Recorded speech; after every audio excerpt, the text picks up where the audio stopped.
नमस्कार दोस्तों, सभी को जय श्री कृष्णा। अपन लाइब्रेरी साइंस की नई क्लास स्टार्ट कर रहे हैं। 2022 के अंदर जो सिलेबस आया लाइब्रेरी साइंस का, उसके अंदर आपने देखा होगा कि ज़्यादातर टॉपिक वर्गीकरण और सूचीकरण यानी क्लासिफिकेशन एंड कैटालॉगिंग से है। तो अपन सबसे पहले इसी पार्ट से शुरू करेंगे, वर्गीकरण। और टॉपिक का नाम ही अपना क्या रहेगा, वर्गीकरण। सूचीकरण बाद में करेंगे, पहले वर्गीकरण करेंगे तो ही सूचीकरण समझ में आएगा। अपन इसको कनेक्ट करते होते जुड़ेंगे। तो शुरू आज की अपनी पहली क्लास है इसकी, तो आप मेरे साथ जुड़िएगा और कैसी लगी क्लास जरूर अंत के अंदर बताइएगा कि क्लास कैसी है, आपके लिए कितना हेल्पफुल रही है क्लास। अपन बात करेंगे वर्गीकरण की, बेसिक से स्टार्ट करूंगा। जिस बच्चे ने अभी अभी डिग्री की है उसके लिए भी फायदा है, और जो पहले कर रखा है डिग्री, पिछली भी एग्जाम दिया उसके लिए से ही फायदा है। तो अपन बेसिक से शुरू करेंगे, क्योंकि कई बच्चे ऐसे जो रेडीमेड डिग्री लेके आते हैं, उनको भी कुछ ना कुछ समझ में आना चाहिए। पूरा समझ में आएगा अगर उन्होंने क्लास अच्छे से देख ली तो। ठीक है, तो अपन क्लास स्टार्ट करते हैं। सबसे पहले वर्गीकरण। तो आज अपन शुरू करते हैं पुस्तकालय वर्गीकरण और सूचीकरण। पुस्तकालय वर्गीकरण और सूचीकरण, तो सबसे पहले दोनों अलग अलग है, वर्गीकरण अलग है और सूचीकरण अलग है। तो अपन सबसे पहले पढ़ेंगे वर्गीकरण और इसके बाद पढ़ेंगे अपन सूचीकरण। जैसे सबसे पहले अपन शुरू करते हैं वर्गीकरण। तो वर्गीकरण है, ये शब्द किससे बना हुआ है, कई बार क्वेश्चन पूछ रखा है, इसके अंदर पुटअप हो रखा है कि वर्गीकरण शब्द की उत्पत्ति कहां से हुई है और ये किस शब्द से बना हुआ है, और इसके वर्गीकरण की परिभाषा है। ये बातें भी पूछी जा सकती है। एक बार हर क्वेश्चन, हर एग्जाम के अंदर एक दो बार ये क्वेश्चन आता ही जरूर है वर्गीकरण का। तो सबसे पहले इस शब्द की उत्पत्ति, इस शब्द की उत्पत्ति कहां से हुई है, तो ये लैटिन शब्द से हुई है। कहां से हुई है, लैटिन भाषा। लैटिन भाषा के क्लासिस, CLASSIS, क्लासिस से हुई। तो क्वेश्चन आ जाए वर्गीकरण शब्द की उत्पत्ति, तो इस शब्द की उत्पत्ति क्लासिस वर्ड से, तो किसका है, लैटिन शब्द का है। और इसका अर्थ क्या होता है, इस क्लासिस का अर्थ होता है समूह बनाना। क्या होता है, समूह बनाना, मतलब समूह के अंदर इसको विभाजित करना, यही वर्गीकरण का अर्थ है। अगर इसको अपन एक परिभाषा के अंदर लिखें तो इसका अर्थ होता है जैसे समान वस्तुओं को समूह बनाना। इसको अपन एक परिभाषा के अंदर लिख डालें तो क्या होगा, तो परिभाषा के अंदर अपन लिखे तो समान वस्तुओं को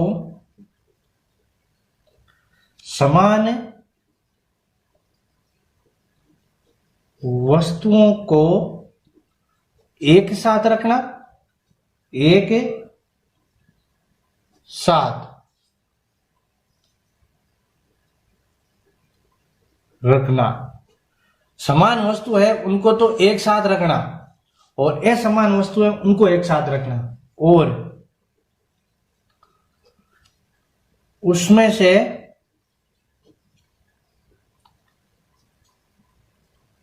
असमान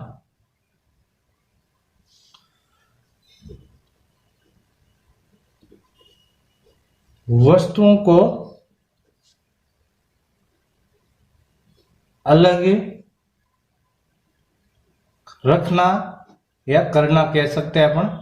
समान वस्तुओं को एक साथ, और जो उस समान वस्तु के अंदर जो अलग वस्तुएं हैं जो असमान है उनको अलग करना, यही वर्गीकरण है। एक परिभाषा के अंदर अपन इसको देख सकते हैं। ये थ्योरी के अंदर काम आ जाएगी, ये परिभाषा आपको कहीं काम आ जाए तो इसको जरूर आप लिख लेना।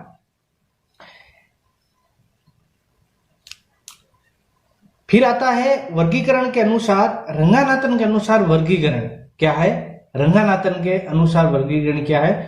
तो वर्गीकरण की 3 अवस्थाएं बताई थी। कितनी अवस्था बताई थी, 3।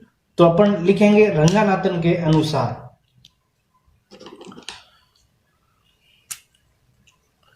रंगानाथन के अनुसार वर्गीकरण की क्या क्या, ये तो परिभाषा है। अपन भारत के अंदर रंगानाथन ज्यादा पूछ रखा है, रंगानाथन जी 12वीं के अंदर। तो रंगानाथन के अनुसार, तो रंगानाथन जी ने अलग अलग वर्गीकरण की कितनी अवस्था बताई, तो इन रंगानाथन जी ने वर्गीकरण की 3 अवस्थाएं बताई थी। वर्गीकरण की 3 अवस्था, वर्गीकरण की 3 अवस्था बताई। और उन 3 अवस्थाओं में कई बार क्वेश्चन आ रखा है, वही अपन को नोट करना है। तो पहली अवस्था क्या है, तो नंबर 1 लगाओ और लगाओ पहली अवस्था।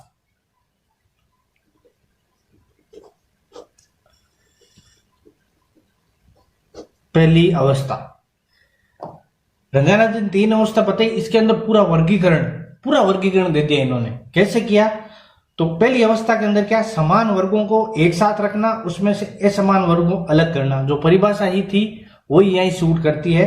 तो इसके अंदर लिख लो, समान वर्गों को एक साथ रखना। जो समान वर्ग है उनको तो एक साथ रखना, तथा असमान वर्गों को अलग रखना।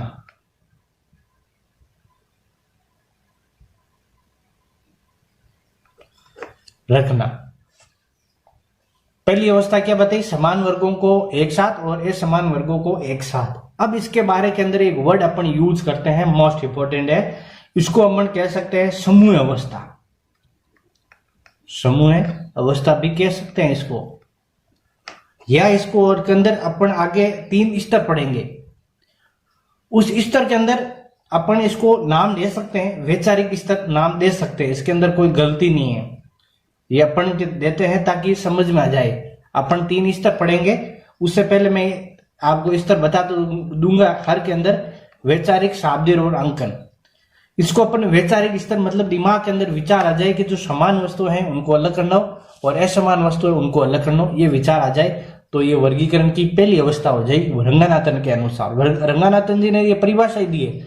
अब इसको अपन नाम दे देते हैं, अलग अलग नाम दे सकते हैं, इसके अंदर कोई गलती नहीं है, क्योंकि इसको समूह अवस्था दे सकते हैं, अलग अलग समूह के अंदर विभाजित करो, या वैचारिक अवस्था भी इसको नाम दिया जा सकता है, गलत नहीं है ये। फिर आती है रंगानाथन जी की दूसरी अवस्था। तो दूसरी अवस्था क्या है, लिखो दूसरी अवस्था। एकदम डीप के अंदर पढ़ेंगे अपन, धीरे धीरे पढ़ेंगे, कोई जल्दबाजी नहीं है।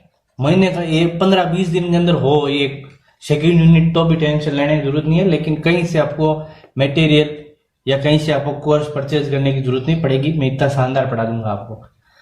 दूसरी अवस्था है कि जो समान वर्गों को सहायक अनुक्रम में व्यवस्थित करना। दूसरी अवस्था क्या कह सकते हैं इसको, तो दूसरी अवस्था कह सकते हैं अपने समान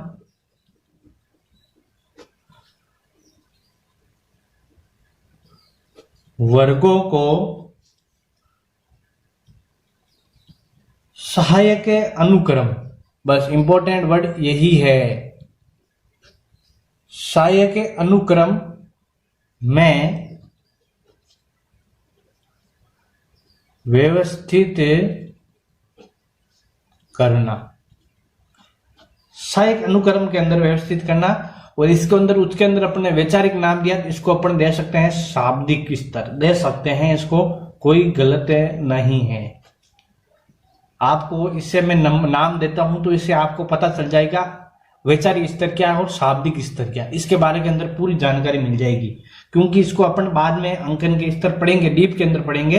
ये वैचारिक यही से ही शुरू होता है। अगर आपको ये पता चल जाए वैचारिक अंकन, शाब्दिक अंकन और अंकन स्तर, ये तीनों पता चल जाए तो आपको बहुत ही इसके अंदर हेल्प मिल जाएगी वर्गीकरण के अंदर।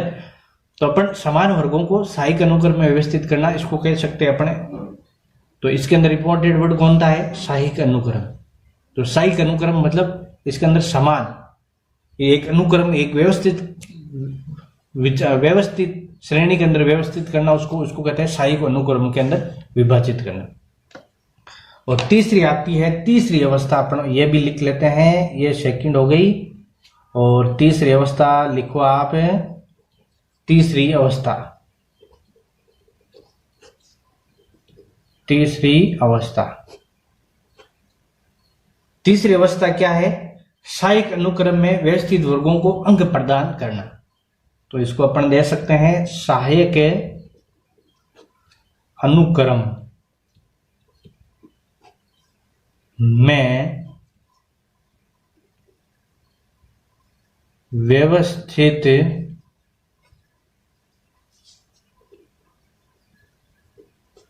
वर्गों को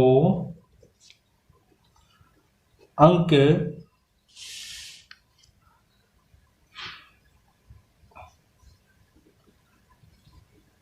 प्रदान करना। जो अपने साहिक अनुक्रम के अंदर व्यवस्थित किया उनको एक अंक प्रदान करना, और इसी को अपन कह सकते हैं अंकन स्तर। अंकन स्तर, अंकन मतलब उनको नंबर प्रदान कर देना, जो उसका वर्ड मिलता है उसको प्रदान करना, इसको ही कहते हैं अंकन स्तर। ये थी अपनी बेसिक जानकारी, जिसके अंदर मैंने वर्गीकरण के अंदर बता दिए। अब अपन देखते हैं वर्गीकरण की परिभाषा क्या है। तो हेडिंग लगाओ आप, वर्गीकरण की 3-4 परिभाषा लिखा देता हूं, इंपॉर्टेंट है वो भी वर्गीकरण, क्योंकि सीधा कोटेशन पूछा जाता है तब वहां ये परिभाषा पूछी जाती है, वर्गीकरण की परिभाषा। तो वर्गीकरण की परिभाषा क्या है? तो अलग अलग लेखकों ने अलग अलग इनकी परिभाषा दी है। तो सबसे मोस्ट इंपोर्टेंट रहता है मार्ग्रेट मान की। तो पहली परिभाषा लिखो आप, मार्ग्रेट मान की। कई बार एग्जाम के अंदर सीधी परिभाषा पूछ रखी है, वही परिभाषा मैं आपको वापस लिखा रहा हूं, वही भाषा का यूज करूंगा ताकि एग्जाम के अंदर सीधा सीधा वापस क्वेश्चन आए तो आपको कोई प्रॉब्लम ना हो। मार्ग्रेट मान ने कहा था कि पुस्तकों का वर्गीकरण, पुस्तकों का वर्गीकरण ज्ञान का वर्गीकरण है। ज्ञान का, पुस्तकों का वर्गीकरण क्या है?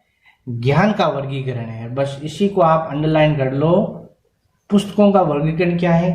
ज्ञान का वर्गीकरण है, जिसमें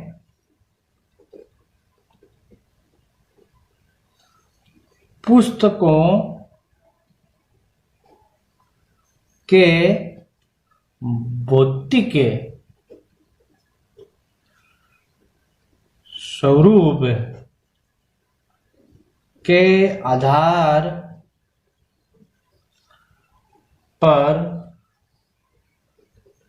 समन्वय किया जाता है। इसको आप इंपॉर्टेंट क्या करना है? इसके अंदर आप इंपॉर्टेंट करना है जो पुस्तकालय का वर्गीकरण है, ये किसका वर्गीकरण है? ज्ञान का। इसको अंडरलाइन कर लेना, ये ज्ञान का वर्गीकरण है।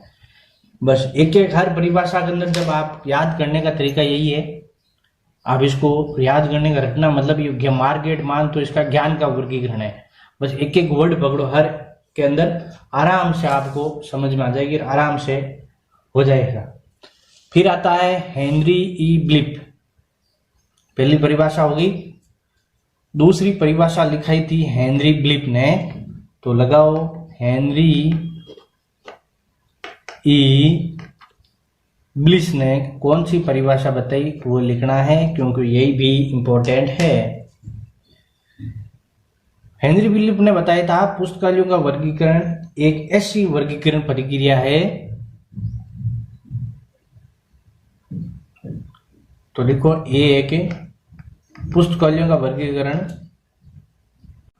ऐसी प्रक्रिया है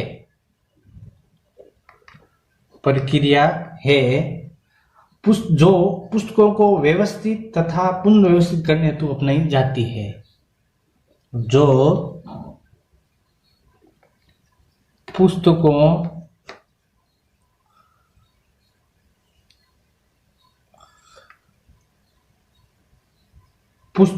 को व्यवस्थित तथा पुनः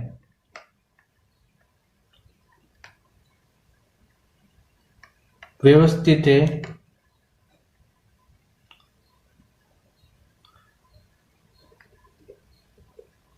करने हेतु अपनाई जाती है। क्या किया जाता है?